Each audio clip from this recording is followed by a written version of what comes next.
দিনাজপুর জেলা শাখা কর্তৃক আয়োজিত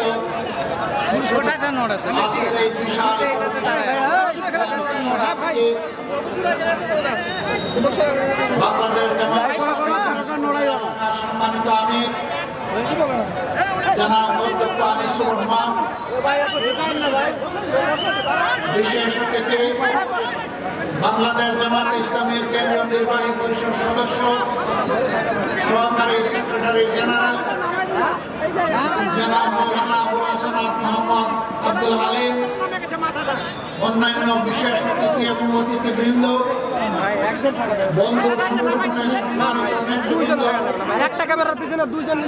বিভিন্ন ধর্মীয় নেতৃবৃন্দ এবং বিশিষ্ট ব্যক্তিবর্গ, এই কথা এবং আচরণ আমাদের সন্তানদের মনে কষ্টের উদ্রেক করতে পারে। তাদের প্রতি ভালোবাসা উপহার দিন, তাদের সেন্টিমেন্ট এবং আকাঙ্ক্ষাকে উপলব্ধি করার সুযোগ গ্রহণ করুন এবং তাদের প্রতি সম্মান প্রদর্শন করুন। 2006 সালের 28 অক্টোবর থেকে শুরু করে 2024 সালের 5 আগস্ট পর্যন্ত একটি দলের এবং পরবর্তী পর্যায়ে স্বৈরশাসকের হাতে বাংলাদেশের যে সমস্ত মানুষ নিহত হয়েছেন, আমি তাদের প্রতি গভীর শ্রদ্ধা জ্ঞাপন করছি। মাহমুদের দরবারে দোয়া করছি আল্লাহ যেন তাদেরকে শহীদ হিসাবে কবুল করেন। যারা আহত এবং পঙ্গু হয়েছে তাদের প্রতি শ্রদ্ধা এবং সহানুভূতি জ্ঞাপন করছি। আল্লাহ তাআলার দরবারে দোয়া করে আল্লাহ তাদেরকে সুস্থতার পরিপূর্ণ নিয়ামত দান করুন। প্রিয় দিনাজপুরবাসী, সহকর্মী ভাই এবং বোনেরা, আপনারা বড় মজলুম ছিলেন, পুরা সংগঠনটাই মজলুম ছিল। একে একে চোখের সামনে আমাদের শিষ্য বিদায় করা হয়েছে, মৃত্যুর দিকে ফেলে দেওয়া হয়েছে। শহীদ আমিরে জামাত মৌলানা মতিউর রহমান রিজাভি থেকে শুরু করে সাবেক আমিরে জামাত ইত্তেফাকুল্লাহ আজম এবং কোরআনের পাখি আল্লামা দিলওয়ার হোসেন সাঈদী সহ সকলের প্রতি নির্মম আচরণ হয়েছে। তাদেরকে মিথ্যা অভিযোগে সাজানো আদালতে পাতানো সাক্ষী দিয়ে দুনিয়া থেকে তাদেরকে বিদায় করা হয়েছে। তাদের অপরাধ ছিল তারা দেশকে ভালোবাসে, তাদের অপরাধ ছিল দেশের মানুষকে তারা ভালোবাসে, তাদের অপরাধ ছিল তারা একটি বন্ধুত্ব একটি সুস্থ বাংলাদেশ তারা দেখতে চেয়েছিলেন। তারা দেখতে চেয়েছিলেন একটি এটাই তাদের অপরাধ। যারা পুলিশে মারি ডাকাতি করে, যারা দর্শনের সাথে সরাসরি জড়িত, যাদের মুর্শিদ কাহিনী প্রতিদিন মিডিয়া এবং পত্রিকার পাতা ভরে যেত, তারা এই সমস্ত ভালো মানুষের সহ্য করতে পারে না।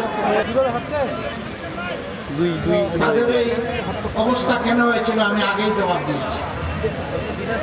তারা ধারণা করেছিল নেতৃবৃন্দকে ফোন করে, কর্মীদেরকে ফোন এবং গুম করে, পঙ্গু করে, জেলে দিয়ে, ভয় দেখিয়ে এই সংগঠনকে তারা স্তব্ধ করে দিলে, মাটির নিচে পাঠায় দেবে। ভাই এটা থেকে একটু সরতে হবে ভাই, সমস্যা হচ্ছে একটু। হ্যাঁ, ঠিক হয়ে গেছে আলহামদুলিল্লাহ। যাদের একটু কম শুনবেন তারা একটু ধৈর্য ধরে একটু অপেক্ষা করে। সম্মানিত ভাইরা, এরকম একটা তাণ্ডব জাতির উপর দিয়ে তারা চালিয়েছিলেন। তারা বলতেন গণতন্ত্রের দরকার নাই, উন্নয়ন হলেই চলবে। উন্নয়ন করতে গিয়ে তারা কি করেছে? তারা রোডের বদলে বাস উপহার করেছে, সিমেন্টের সাথে ছাই মিশিয়ে দিয়েছেন।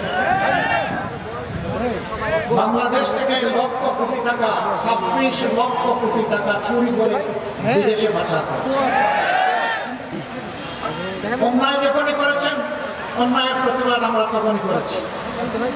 আমাদেরকে একটা মিটিং মিছিল করার সুযোগ দেওয়া হয়নি, কিন্তু তাই বলে আমরা বসে থাকি। যখনই দেশ এবং জনগণের বিপক্ষে সরকার অবস্থান নিয়েছে, আমাদের সর্বোচ্চ সামর্থ্য অনুযায়ী আমরা রাস্তায় নেমে পড়েছি। আমরা যখনই একটা মিছিল করতাম আমরা বুঝতাম আজকে আমাদের কয়েকটা লোক গুম হতে পারে, এখান থেকে ধরে নিয়ে গুম করে ফেলতে পারে, গুলি করে পঙ্গু বানিয়ে ফেলতে পারে, মামলা দিয়ে জেলে নিতে পারে। তারপরেও শুধু আল্লাহকে পরোয়া করে, এইগুলাকে আমরা পরোয়া করি নাই।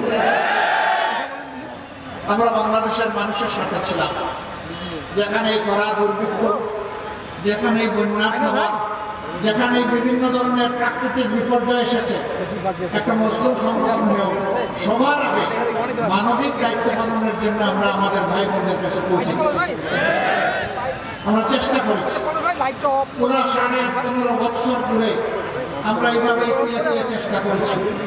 ওরা ওগুলোও সহ্য করতে পারে না, বিভিন্ন জায়গায় আমাদেরকে হুমকি ধমকি দিয়েছে। বন্যায় দেশ ভাসছে, নিজেরা কিছু করে না, মানুষ জনগণের কাছে যাবে একটু সহানুভূতি ভালোবাসা নিয়ে, সেইটাও সহ্য করে না। আমি আপনাদের এই পাশের জেলা কুড়িগ্রামের রৌমারিতে গেলাম, বন্যায় সেখানে কিছু কাজ করার জন্য। দেখি যে আমার পাশে নেতৃবৃন্দ কি জানি টেলিফোনে শুধু ফুসকাস করে। আমি বুঝলাম সামথিং রং। পাশে আমি জিজ্ঞেস করেছি, জানলাম যে থানা থেকে তাদের উপর প্রেশার ক্রিয়েট করা হচ্ছে। কে এসেছেন, কি করছেন, কোথায় যাবেন? আমি তাদেরকে বললাম সব জানিয়ে দিই। জনগণের পাশে দাঁড়ানোর কারণে যদি এখান থেকে আমাকে গ্রেফতার করে, শতবার গ্রেফতার করে, আমি এটা পরোয়া করি না। মানুষ দেখো, ওরা কিছু করে না, আমরা কিছু করতে গেলে আমাদেরকে করতেও দেয় না। সম্মানিত ভাইয়েরা, এই ধরনের আচরণ পুরাটা সময় জুড়েই আমাদের সাথে করেছে। আমরা তো এগুলো কি দমে যাব? আমরা আক্রান্ত আহত হয়ে আমরা আদালতে বিচার পাইনি। এখানে একজন ভাই বলে গেলেন, এই এলাকারই একজন বিচারক, তিনি বলেছিলেন তিনি নাকি শপথবদ্ধ রাজনীতিবিদ। আমি বলি ভুল বলেছেন, আপনি শপথ ভঙ্গ রাজনীতিবিদ। আপনি যখন বিচারকের শপথ নেন, সেই শপথে লেখা ছিল কোন রাগ অনুরাগের বশবর্তী হয়ে আপনি কোন রায় দেবেন না। অথচ আপনি একটি রাজনৈতিক দলের পক্ষ নিয়েছিলেন, আপনি ছিলেন পক্ষপাত দুষ্ট, অতএব আপনি করেছেন আপনার শপথ ভঙ্গ। এই শপথ ভঙ্গের কারণেই তার বিরুদ্ধে ফৌজদারি মামলা হতে পারে।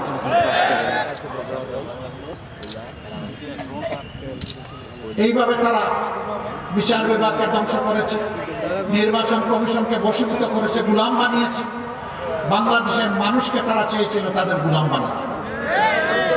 আল্লাহ তাআলা আমাদেরকে মুক্তি দিয়েছে। অতীতে যারা আমাদের বিরুদ্ধে ষড়যন্ত্র করে, আঘাত দিয়ে, কষ্ট দিয়ে মনে করেছিলেন এই দেশ থেকে নিশ্চিহ্ন করে দেবেন, আমি মহান আল্লাহর উপর ভরসা করে তাদেরকে জানাতে চাই, যত ষড়যন্ত্র করবেন, যত আঘাত দিবেন, আল্লাহ তাআলা এই সংগঠনকে তত বেশি আগিয়ে দিবেন।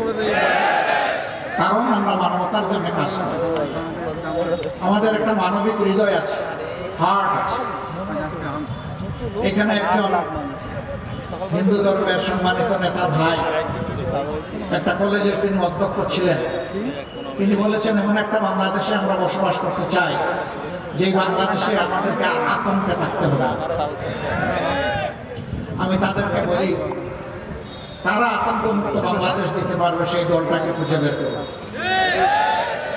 যারা এই 54 বছর আপনাদের জমি জমা অবৈধভাবে দখল করে নাই, আপনাদের সম্পদ লুণ্ঠন করে নাই, আপনাদের ইজ্জতের উপরে হাত দেয় নাই, সেই দলকে ইনশাআল্লাহ আপনারা খুঁজে পাবেন।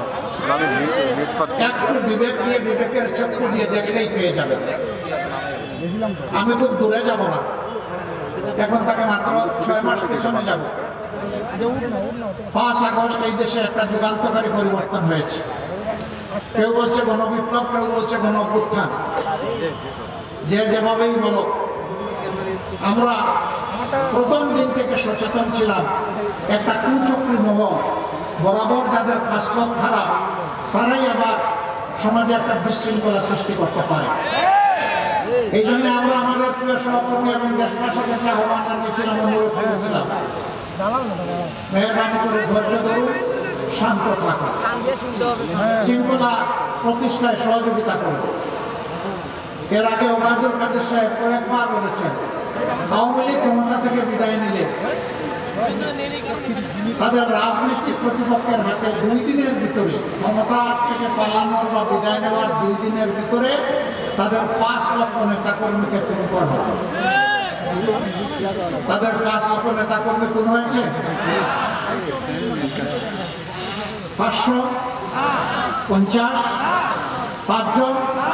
কেন হয় না? এই কারণে তাদের হাত মানুষের রক্তে লাল থাকতে পারে।